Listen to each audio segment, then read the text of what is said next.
Rabbit, rabbit, rabbit!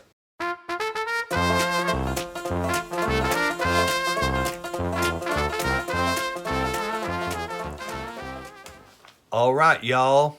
Time for highlights from the Old Farmer's Almanac and the story of the month. Okay, for the month of August in 2026, on the 4th, it is the birth of musician Louis Armstrong. He was born in 1901. On the 5th, ragweed is in bloom. On the 7th, National Lighthouse Day.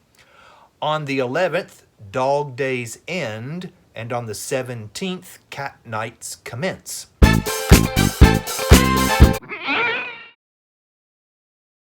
And on the 31st, the first successful U.S. crop dusting demonstration took place in Troy, Ohio in 1921.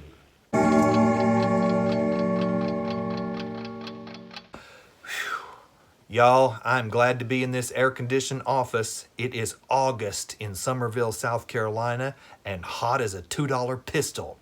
Consequently, there's only one story that'll do this month. Old Wortermelon Time is a-comin' round again, and they ain't no man alive any ticklier than me. For the way I hanker after watermelon is a sin, which is the why and wherefore, as you can plainly see. Oh, it's in the sandy soil where watermelons does the best. It's there they'll lay and waller in the sunshine and dew till they've rubbed the green streaks clean off in their breast. But you bet I ain't a-criticizing them for it, are you?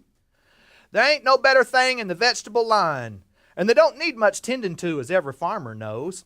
But when they're ripe and ready for plucking from the vine, why, I want to say to you, they're the best fruit that grows. It's some that like the yeller core, and some that like the red. And some says the little California is the best, but the sweetest slice I ever wedged in my head was the old Edinburgh mountain sprout of the West.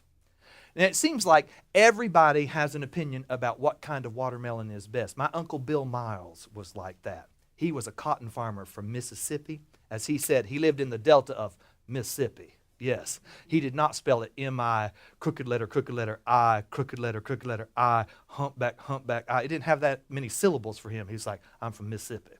Yeah, Uncle Bill Miles, he had his preference for watermelon. He always insisted on a Georgia rattlesnake melon.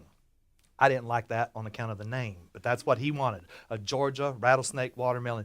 One day, I was a very little boy. I must have been 5, maybe 6 years old. And he said, Timmy, get in my truck. I'm going to take you to the hardware store and buy you a toy tractor so you can pretend to be a cotton farmer like your old Uncle Bill. We got in the truck and he said, what kind of tractor do you want? Well, I was familiar with John Deere. And I said, I want one of those green ones with yellow wheels. He said, I'm an international man. You're going to get a red tractor. So we went to the hardware store, and sure enough, he bought me a big red toy tractor, and we put it in the cab of the truck. And we started back for home, and there was a produce stand on the side of the road, and they had watermelons. He said, now you have to be careful how you ask about the origin of a watermelon, because they'll tell you whatever you want to hear.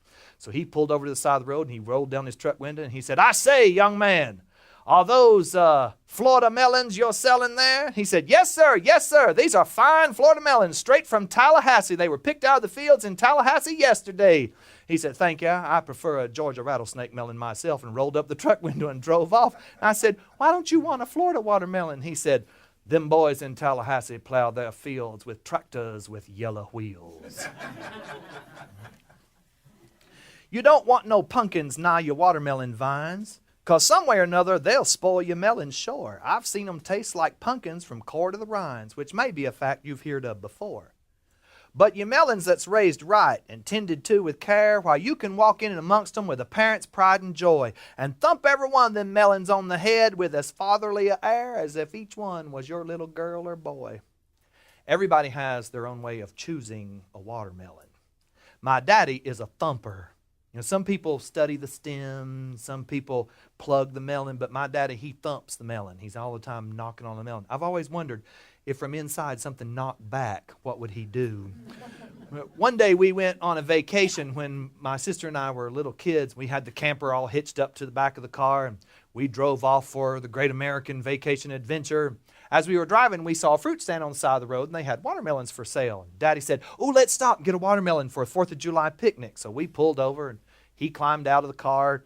There were several melons displayed by the side of the road, but he asked the farmer if he could climb up in the truck and select his own because he wanted to do some thumping. The farmer said, knock yourself out. So my daddy got up there and he was thumping around, thumping on this one, thumping on that one. And of course, my sister and I are sitting in the back of the car yelling, hurry up, it's hot, we want to go. And finally, he picked out one that he thought was just right. He cradled that big heavy melon in his arms. And when he jumped out of the farm truck, he put his foot right through one of the melons that was displayed on the ground. Big number 12 shoe, straight through that melon. So he paid for the melon that he wanted, and he paid the farmer for the one that he had destroyed. He put the melon in the back of the car, and then he pulled back out onto the highway. And when he did, the car cleared all of the melons that were displayed on the curb, but the camper clipped one of those melons, just smashed it flat. All that red juice splattered out in the highway, and my dad didn't even know. He kept driving. My sister and I, we looked out the back window, and we saw the farmer throw his hat on the ground. He was cussing and yelling. We said, Daddy, you ran over another one of those melons. He looked up in the rearview mirror and said, oh, I did, didn't I? So we went down to a wide spot in the road, and turned around and came back. He paid for another watermelon, and then we drove off to our campsite. My dad set the surviving melon up onto a picnic table while he was popping up the camper. And I noticed that the picnic table was right on the edge of a big, long bank that went down to a creek full of big, heavy rocks. And I looked at my mom and I said, I wonder what would happen if we rolled this melon off the end of this table down to that creek. And she said, I don't know, let's find out. And she reached up with her foot and just shoved that melon right off the end of that table. And it rolled all the way down the mountain and splattered into the creek, busted in a million pieces. And my daddy said, why did you do that? And she said, you were born in the South. Death comes in threes. That melon just needed killing. Oh, it joys my heart just to hear that ripping sound when you split one down the back and jolt the halves in two. And your friends and loved ones is gathered round, and you say unto your sweetheart, oh, here's the core for you. I like to slice them up in big pieces for 'em all, especially the children, and watch their high delight, as one by one the rinds with their pink notches falls, and they holler for some more with unquenched appetite. My friend Trina used to go on trips to visit her grandmother. She and her brother Nicky always looked forward to stopping at this little roadside fruit stand called the Dog Patch on their way to Grandma's house. And they would always get, of course, a watermelon. She told me one time that her daddy put the melon down in the floor of the car near the back seat. And the next time they stopped, it was at a fast food restaurant, and her brother Nicky snatched 2 extra soda straws. Now, their daddy had had the melon plugged. That's how he tested to see if it was a good melon. They'd cut a little section out of it and then stick the rind back in there. So those 2 kids climbed down in the floor of the car and pulled that plug out and stuck those soda straws in that melon and started sucking juice. And by the time they got to their granny's house, they had sucked that melon dry. Then they put the plug back in, pretended they didn't know anything about it. Now, their grandmother wondered why they kept running to the bathroom all night long. And then a couple days later, she took that melon out of the refrigerator and sliced it open, and it was snow white on the inside where they had sucked all the juice out of that melon. Boys takes to it natural, and I like to see 'em eat. A slice of watermelon's like a French harp in their hands. And when they saw it through their mouth, such music can't be beat, 'cause it's music both the spirit and the stomach understands.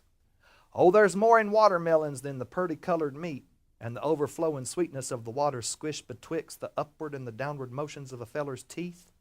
And that's the taste of ripe old age and juicy childhood mixed. For I never tasted a watermelon what my thoughts don't fly away to the summertime of youth.